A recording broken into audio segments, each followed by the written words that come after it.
वालों के खेल, सुनो हम तुम्हें सुनाने आए, जागो तुम्हें जगा। राहुल गांधी ने अशोकनगर के नई सराय में कांग्रेस प्रत्याशियों के समर्थन में एक विशाल जनसभा को संबोधित किया। राहुल गांधी ने बीजेपी को नफरत की दुकान तो कांग्रेस को मोहब्बत की दुकान चलाने के साथ जातिगत जनगणना कर ओबीसी दलितों को हक दिलाने की बात की। मीडिया को आप देखो तो लगता है कि देश के लोग नफरत से भरे हुए हैं, मगर जब मैं निकला नफरत मुझे कहीं नहीं मिली, सिर्फ मोहब्बत, आदर, रिस्पेक्ट, प्यार मिला।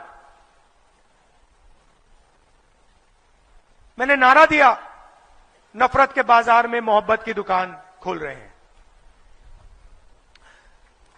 तो सबसे बड़ा सवाल हमारे सामने, और अच्छा एक और बात, जब मैं युवाओं से मिलता था, बेरोजगार युवाओं से मिलता था,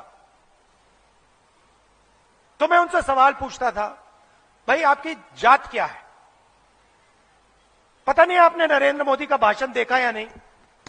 2-3 दिन पहले उन्होंने कहा हिंदुस्तान में सिर्फ एक जात है, वो है गरीब। सुना होगा आपने। एक तरफ कहते हैं मेरा नाम नरेंद्र मोदी, मैं ओबीसी हूं, और दूसरी तरफ कहते हैं हिंदुस्तान में सिर्फ एक जात है, वो है गरीब। मगर जो मैंने अपनी आंखों से देखा मैं आपको बताना चाहता हूं। मैं लाखों युवाओं से मिला, और जब मैं उनसे पूछता था भैया आप बेरोजगार हो, आपकी जात क्या है, वो मुझे कहते थे मैं ओबीसी हूं, मैं दलित हूं, मैं आदिवासी हूं। तो मेरे दिमाग में सवाल उठा, इस देश में ओबीसी कितने, दलित कितने, आदिवासी कितने, जनरल के कितने, और इन लोगों को, इन वर्गों को हिंदुस्तान को चलाने में कितनी हिस्सेदारी मिल रही है? सरल सा सवाल है। अगर इस देश में 50% ओबीसी है,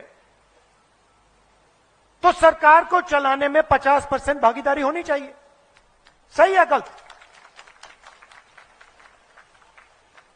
50% भागीदारी होनी चाहिए।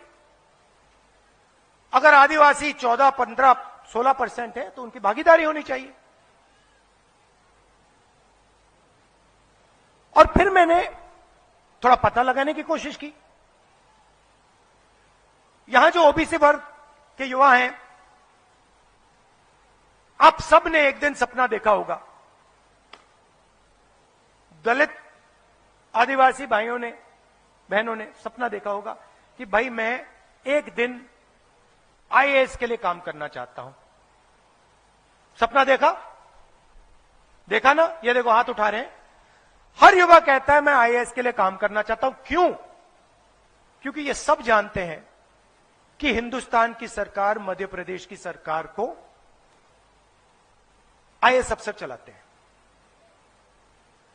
भाइयों और बहनों, हिंदुस्तान की सरकार को 90 लोग चलाते हैं। अगर आप सोचते हो कि एमपी, एमएलए सरकार को चलाते हैं, गलतफहमी में हो। मैंने सरकारों को अंदर से देखा है। हिंदुस्तान की सरकार को 90 अफसर चलाते हैं। नरेंद्र मोदी जी मिलकर 90 अफसरों के साथ इस देश को चलाते हैं। कैसे? हिंदुस्तान का जो बजट है, जो धन है, उसको ये 90 अफसर बांटते हैं। बजट में सड़क के लिए कितना पैसा जाएगा? 90 अफसर। बजट में वायुसेना को, सेना को, नेवी को कितना मिलेगा? 90 अफसर। आदिवासियों को शिक्षा के लिए कितना पैसा मिलेगा? 90 अफसर। ओबीसी युवाओं को कितने लोन मिलेंगे? कितना पैसा जाएगा? 90 अफसर।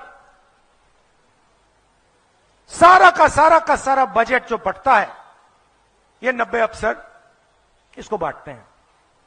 तो मैंने सवाल अपने आप से पूछा कि भैया इन 90 अफसरों में से ओबीसी कितने, दलित कितने, आदिवासी कितने? मोदी जी कहते हैं ओबीसी की सरकार है। भाइयों और बहनों, आप मुझे बता दो, 90 अफसरों में से जो हिंदुस्तान को चलाते हैं, ओबीसी कितने हैं? कोई नहीं बता पा रहा। चलो उससे पहले हिंदुस्तान में ओबीसी की आबादी कितनी? देखो, किसी को नहीं मालूम।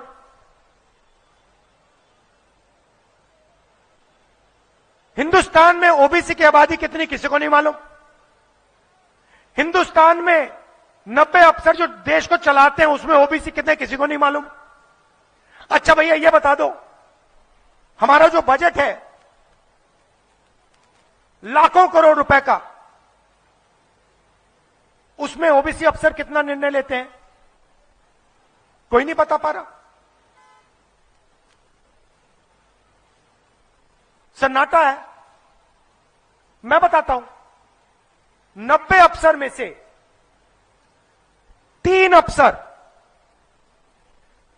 ओबीसी वर्ग के हैं। और अगर हिंदुस्तान का बजट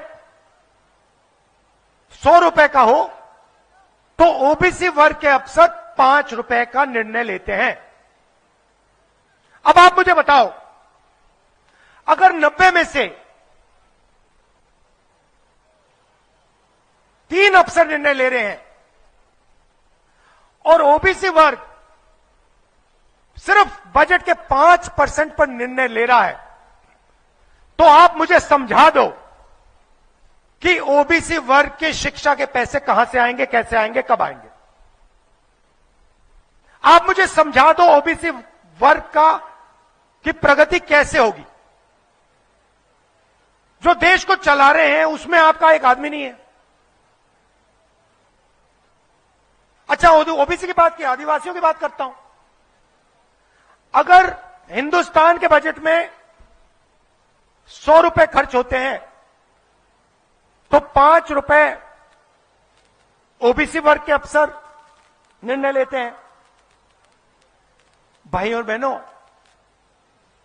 आदिवासी वर्ग के अफसर सिर्फ 0.1% डिसीजन लेते हैं।